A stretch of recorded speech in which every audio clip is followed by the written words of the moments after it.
Antes de ouvir este episódio, um aviso. Ele trata de um tema sensível, automutilação entre adolescentes e desafios online de alto risco. Para apoio emocional e prevenção ao suicídio, ligue 188. Pai, vem aqui. Eu já sabia que boa coisa não devia ser, e me levantei com o coração de pai em alerta. De seus braços e pernas escorria sangue. A maquiagem borrada sob os olhos dava um tom ainda mais dramático à cena. Pai, eu surtei. Me interna, eu surtei, eu preciso ser internada. Esse diálogo está narrado nas páginas do livro Aconteceu com a Minha Filha, do autor Paulo Tsatzá, um pai que usou um codinome para proteger a identidade da filha e assim poder contar o que viveram e ajudar outras famílias. Júlia, uma adolescente de 13 anos, passa horas trancada no quarto, conectada à rede social Discord. Aos poucos, deixa de ser a menina doce e comunicativa que todos conheciam. Torna-se agressiva, isolada, emocionalmente instável. Paulo buscou ajuda psiquiátrica para a filha, que chegou a ser internada. Hoje já está em casa, frequenta a escola, mas continua em tratamento. No episódio de hoje, você ouve a conversa de Poliana Brita com o Paulo Tsatzá. A voz dele foi modificada por meio de inteligência artificial. Eu sou Maris Codeler e isso é fantástico.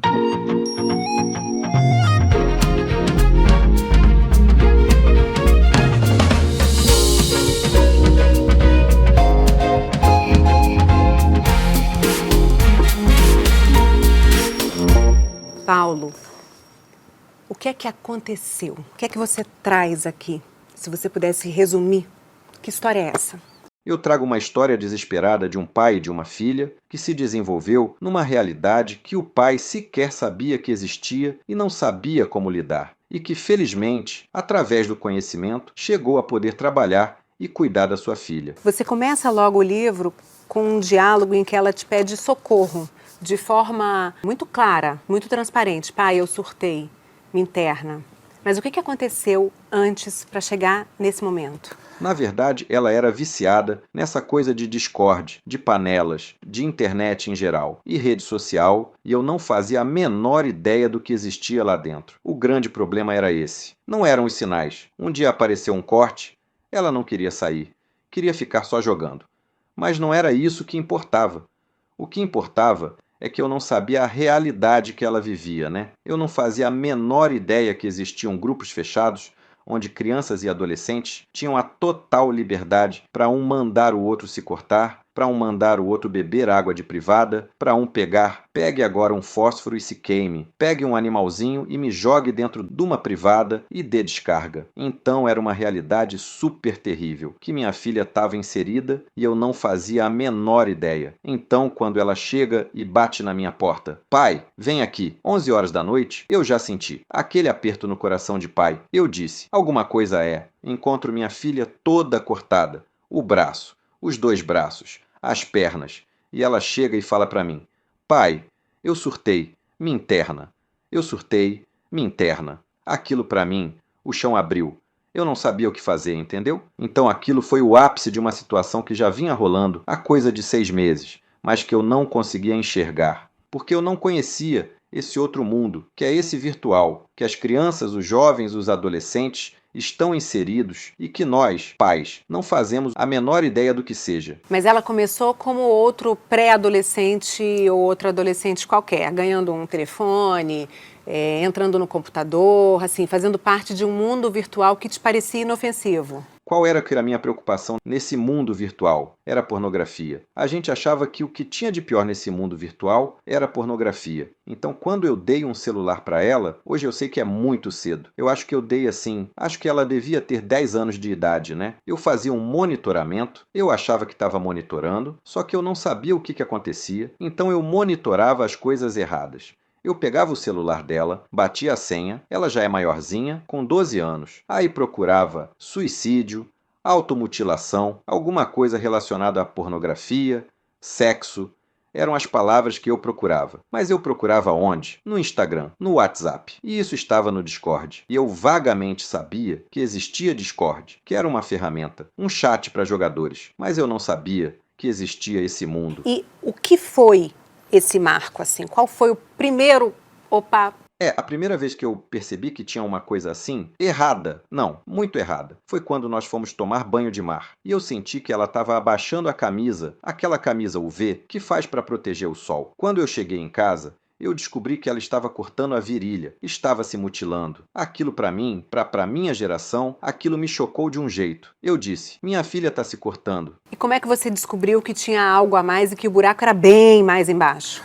O dia que eu descobri mesmo, que foi o dia que mudou a nossa vida, foi quando ela se cortou e me pede, porque tá surtada. Me ajuda, me interna que eu tô surtada. Quando ela me falou isso, eu imediatamente a levei para o hospital. Eu liguei para a psiquiatra atendeu e disse, olha, primeira coisa, leva para o hospital para ver como é que tá o quadro físico, o quadro clínico dela. Então eu peguei ela, levei para o hospital, demos entrada e tal, vi que não era nada muito profundo, tinham muitos cortes, muito sangue, mas não pegou uma veia, uma artéria, né? Então vimos que ela não estava em risco de vida. E nesse momento que ela estava lá, sendo atendida, eu peguei o celular dela e fui olhar mais profundamente. E apareceu uma palavra chamada luz. Eu achei primeiro que era erro de digitação, que ela estava escrevendo luz, mas mais na frente, novamente, essa palavra aparece luz. Eu aí digitei. E aí caí numa reportagem do Fantástico de 2023, que mostrava toda essa parte sombria da internet, do Discord. Quando eu vi essa matéria, uma matéria de 17 minutos,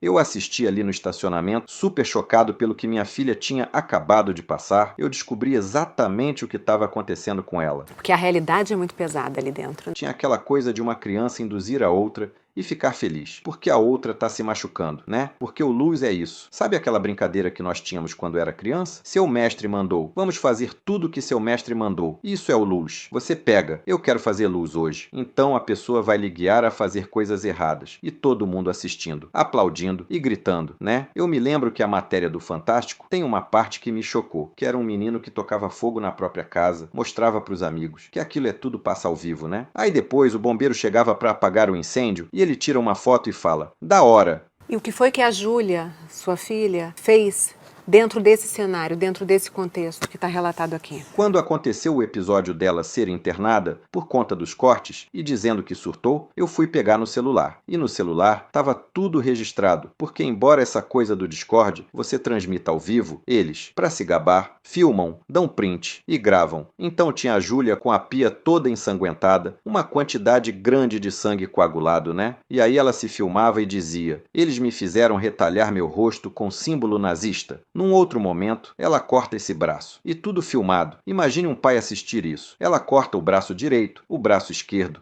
as pernas, né? Joga perfume em cima, que eles mandam. Agora jogue perfume em cima. Nos vídeos, ela aparecia dando sinal, o joinha, o sinal de hang loose, entendeu? Como se estivesse dando conta daquele desafio. Como foi olhar para tua filha e não encontrar a tua filha? Isso foi uma das coisas mais duras, porque você ficava ouvindo os áudios que ela mandava no grupo, no servidor. E você? Aquela não é minha menina. Aquela não é minha menina de 14 anos de idade, de 13 anos de idade, que ela estava nessa transição. Aquela não é minha filha. Era uma pessoa que falava assim de uma sexualidade, né? Era uma pessoa que vibrava porque a outra pessoa arrancou o próprio dente. Eu não reconhecia ela. Então isso é uma coisa assim para uma reflexão. Às vezes a gente não conhece o nosso próprio filho, a nossa própria filha, porque o mundo ali é outro completamente diferente. Então você está vendo só uma casca, só a superfície. Isso foi muito duro. Ouvir esses áudios dela com aquela desenvoltura me chocou muito, me deixou muito, muito abalado. Aí fica vivendo de clichê. Ah,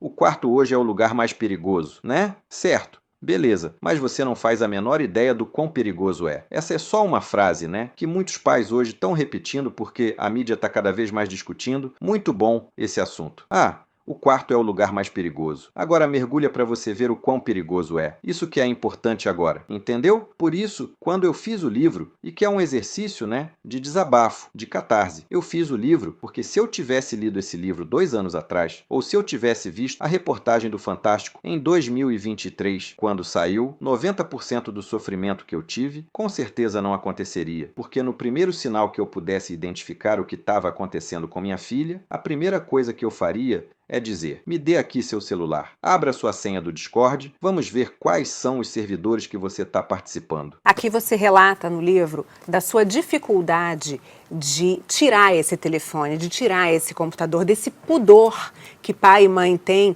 de invadir esse espaço, essa privacidade do adolescente? Quando você olha para trás e vê esse Paulo que lá atrás tinha pudor, como é que você enxerga isso? Esse pudor que eu tinha de pegar o celular dela e vasculhar foi um dos meus grandes erros, sabe? É pai e uma filha adolescente que está num processo de virar uma mocinha, uma mulher. Então eu tinha muito pudor de ficar mexendo nas coisas dela. E esse foi meu erro. Para essa coisa de mundo digital, que está se desenhando agora na nossa frente, não tem que ter pudor. O pai tem de ter a senha, o pai tem de saber no que seu filho está metido ou sua filha está metida. Então esse foi um dos grandes erros, que eu entendo qual é o sentimento que eu tinha. É um sentimento até nobre, né? De preservar. Mas infelizmente, nos dias de hoje, não é possível. Você fala muitas vezes em culpa aqui. Do que você se culpou e como é que você lida com isso hoje? Eu lido com muita terapia, né? Minha psicóloga me fala, você não é culpado, mas eu me sinto culpado. O livro é um processo de expiação, né? Eu me sinto culpado por ter dado o celular para ela muito cedo. Eu me sinto culpado por não ter dado no monitoramento adequado. Eu me sinto culpado até por não saber as coisas que eu não sabia. Eu sou pai, então o pai acho que se sente muito culpado por qualquer coisa que aconteça com seu filho, então eu me sinto culpado por não ter podido protegê-la. Então essa culpa eu vou carregar comigo. Mas não adianta só você se sentir culpado, né? Você tem de reagir e tentar ajudar. E nisso eu acho que eu tô conseguindo. Tem uns trechos aqui do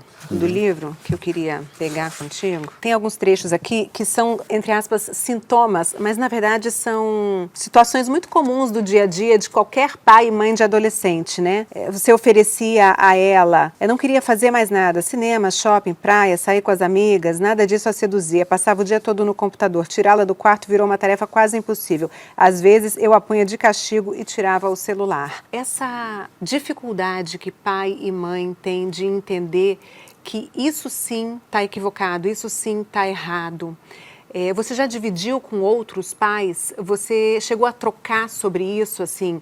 E você consegue entender hoje qual é o limite desse não quero sair, não quero ir à praia porque quero ficar no computador? Todo mundo vive isso. Todo pai vive isso. Primeiro que é um processo cansativo, porque já estamos falando aí no caso de um adolescente. E o adolescente, nós todos fomos. É cansativo, né? Então você quer tirar de casa. Não quer sair de casa porque quer ficar no celular. É cansativo. E todo pai que você conversa fala, ai, não aguento mais, ele não quer outra coisa, só quer celular. Só quer ficar jogando, é cada grito, é não sei o quê. É difícil, é muito difícil, mas é necessário. Se você pudesse elencar marcos dessa história, quais são? Eu acho que o grande marco mesmo é jogar online, porque é uma coisa muito instigante, né? Só que você tá jogando com gente que você não conhece, todo tipo de gente, gente boa, gente má. Então você tá jogando com a pessoa do outro lado do mundo, né, que de repente tem uma tendência à perversidade, a querer induzir os outros à corte, né? Esse que é o grande problema, é que na vida comum a gente sabe com quem a gente tá lidando, né? Seu filho vai sair com uma pessoa, você pergunta, quem é? Conheceu aonde? Não. Lá seu filho, você não faz a menor ideia com quem ele está se relacionando. Tem um quê de ingenuidade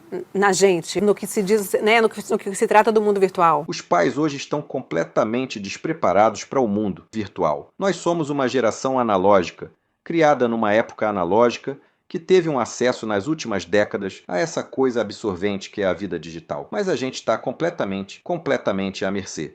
Em que medida o comportamento dos próprios pais, na tua opinião, também servem de exemplo ou permitem? Porque há um certo encabulamento, né? Se eu estou há muito tempo no meu celular, o meu filho não vai poder ficar, mas tem uma diferença etária aí, né? É porque esse mundo digital é viciante, não só para os filhos, é viciante também para os pais. Então nós não estamos imunes às armadilhas. Na verdade, o que você fica é meio na inércia, né?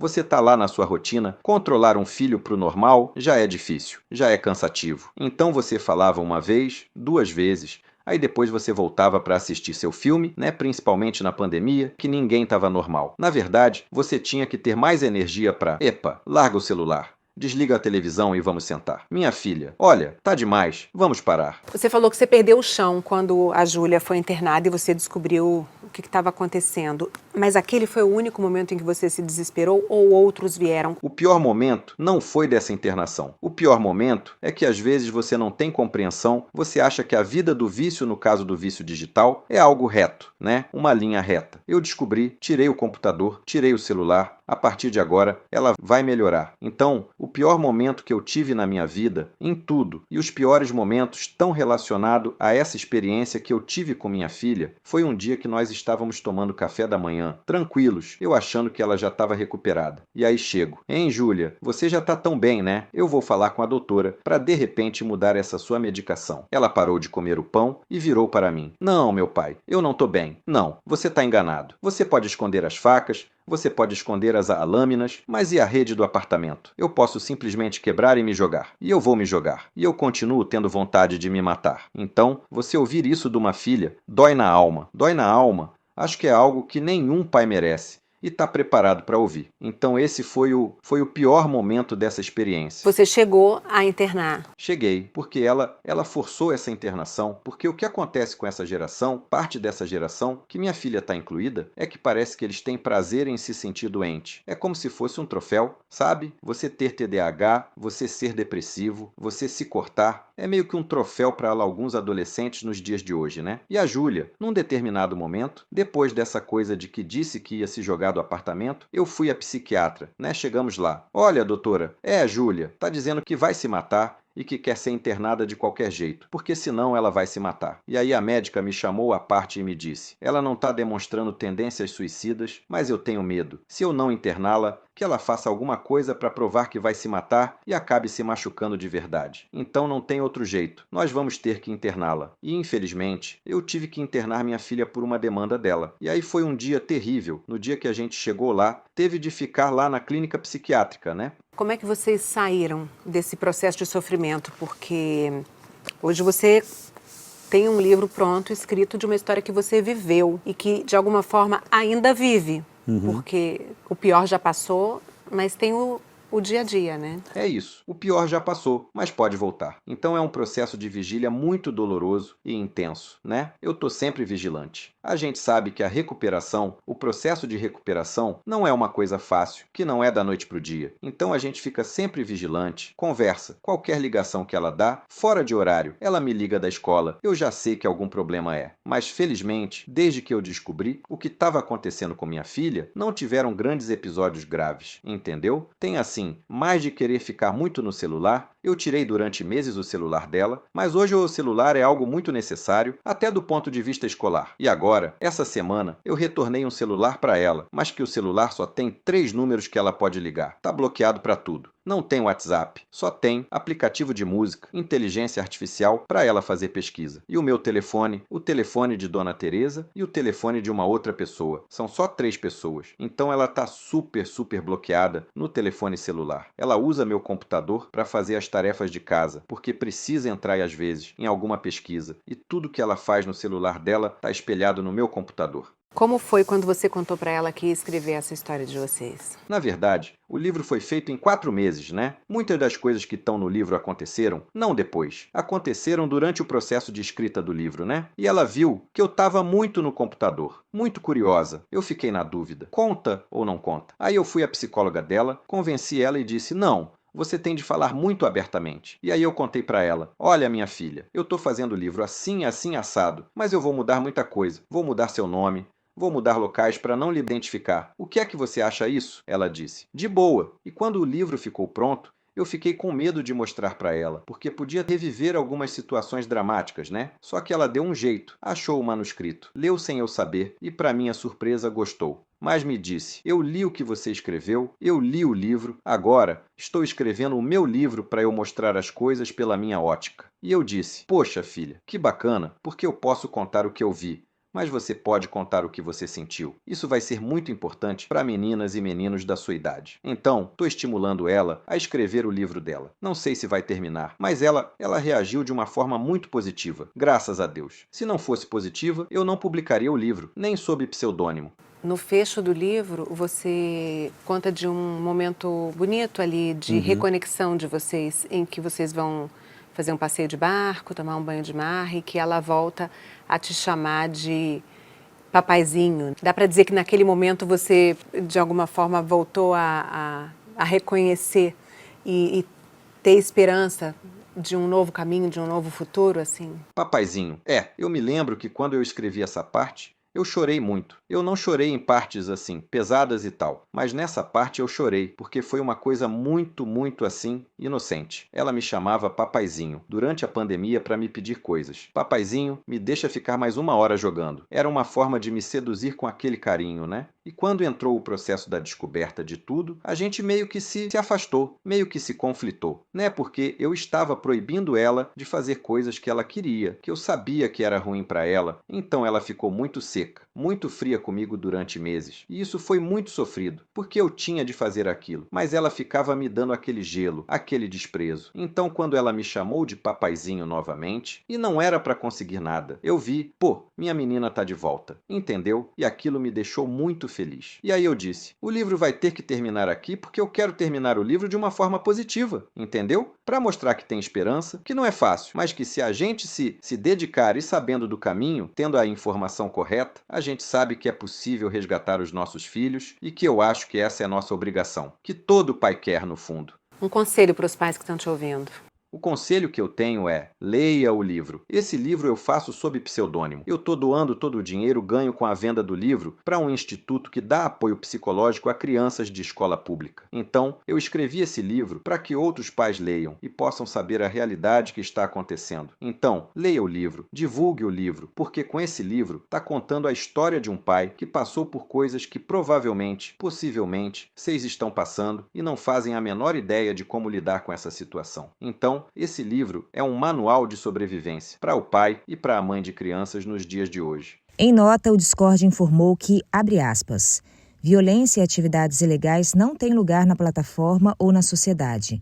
Investimos fortemente em ferramentas avançadas de segurança e sistemas de moderação que protegem nossos mais de 200 milhões de usuários ao redor do mundo, pois sabemos que manter a segurança online no mundo de hoje exige vigilância constante.